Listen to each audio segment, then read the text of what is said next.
1962 की जो लड़ाई थी भारत और चाइना के बीच में, वो क्यों हुई थी? उसके पीछे का क्या कारण था? तो आइए आज की क्लास में हम ये समझते हैं कि 1962 में जो लड़ाई हुई थी, वो क्यों हुई थी? उसके पीछे का क्या कारण है? जैसा कि आप जानते हैं कि जो चाइना है, उसकी जो नीति है, वो है साम्राज्यवादी, साम्राज्य विस्तार, साम्राज्य विस्तार करना ही उसकी नीति होती है, ठीक है? तो 1962 में जब चा 19 यह कहानी जो है वो 1958 से शुरू हुई। चाइना का जो एक मैप एजेंसी है, जो सरकारी मैप एजेंसी है, उसने जारी किया मैप।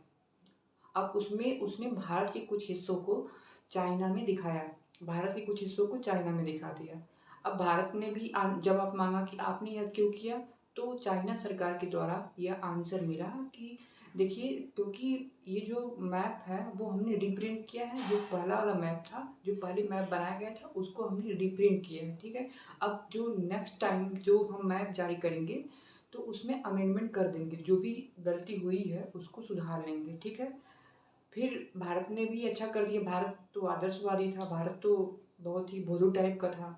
मान ली इसकी बातें तो बहुत शांत टाइप का था, तो भारत ने तो बात मान ली। लेकिन जब 1961 में दोबारा से चाइना ने मैप जारी किया, फिर उसने जो है भारत के हिस्सों को, भारत के उन्हीं हिस्सों को जो 1958 में अपने मैप में दिखाया था, उसको दोबारा से अपने मैप में दिखाया कि ये देखो, ये मेरा जो है वो हिस्सा है।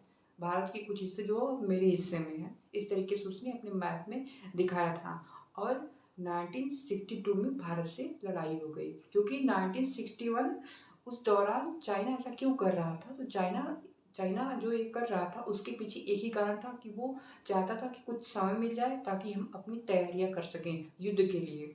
और उसके जो 1962 वार था, उसके जो होने का एक और कारण था।